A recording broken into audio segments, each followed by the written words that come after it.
Have any of you ever set up your alarm clock to wake up in the morning? I'm sure you have. Of course, I'm not asking you how many of you were successful in waking up after the alarm goes.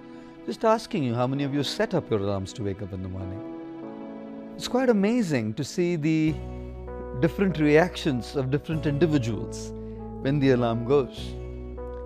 Some guys, when the alarm rings, they're so deep in their sleep, practically in a state of slumber, that everyone around them wakes up. But these guys are fast asleep. In our monastery, we had one monk who had a huge big alarm clock with equally bigger or probably a bigger sound. And we had a rule in our monastery that no one would set an alarm before 4 in the morning. And this guy would set up his alarm at 1:30 in the morning, and the alarm would keep ringing and he would never wake up. Most of our monks would be so dead tired that they wouldn't even bother, and they would just continue sleeping although disturbed.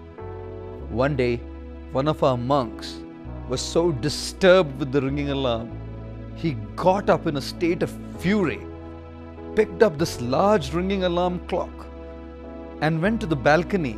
Our monastery is on the 2nd floor, and threw the alarm clock across our courtyard on the street just facing our monastery.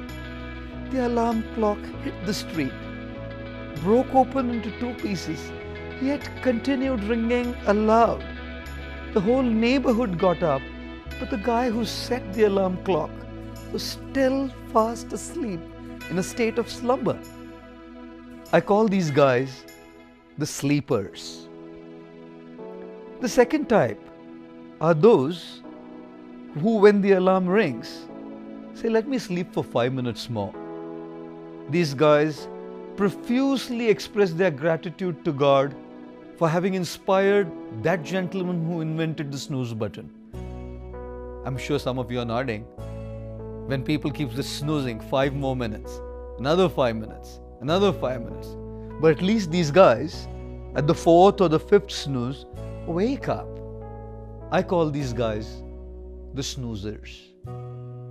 The third category is of those guys who at the first ring of the alarm wake up. They continue sitting in their bed though, completely confused, lost, asking themselves, who am I? What is the purpose of my life? Why did I set the alarm in the first place? And then conveniently they turn the alarm off and go back to sleep again. I call these guys the fallers. Not the fallers in the North American sense as in the guys who fell trees, but fallers as in the guys who wake up and fall back to sleep. And then the fourth guys are those who, when they hear the alarm, the first ring, actually wake up, get out of bed and hit the floor to start with their day-to-day activities. Ladies and gentlemen, my question to all of you is, which one of these 4 are you? In terms of actually waking up when the alarm rings, let's start going to level 4. I call them the wakers, who actually wake up as soon as the alarm rings. Spiritual wisdom is like an alarm. The alarm of spiritual wisdom is meant to awaken us internally so that we can make proper choices. We can think right, do right, and live right. And when the spiritual wisdom alarm clock rings, there are 4 types of reactions again. The first are the sleepers.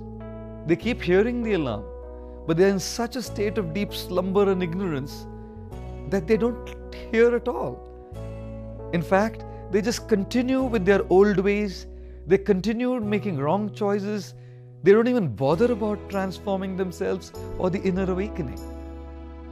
Type 2 are the snoozers. Those who, when they hear the alarm clock, spiritual wisdom, they say, yes, we will change. We must change. We want to change. We have to change. Not today though. Tomorrow. Snooze. Snooze. They keep postponing the snoozers. The third type are the fallers. When spiritual wisdom and awakening comes to them, they actually wake up. They start changing. They start living right. They start doing right. But then, for some reason, they go back to their old ways, wrong ways, complacent ways, lethargic ways, not so right ways, the fallers. And the last type is the wakers. These are those people who, when spiritual wisdom is heard by them, they'll wake up, awaken, and start the process of transformation and change by the earliest. Yes, ladies and gentlemen, all of us have to be wakers. We don't want to be sleepers, snoozers, or fallers. We want to be wakers. When the alarm of spiritual wisdom rings, let us all take that awakening very seriously. Think right, speak right, do right, and live right. Thank you.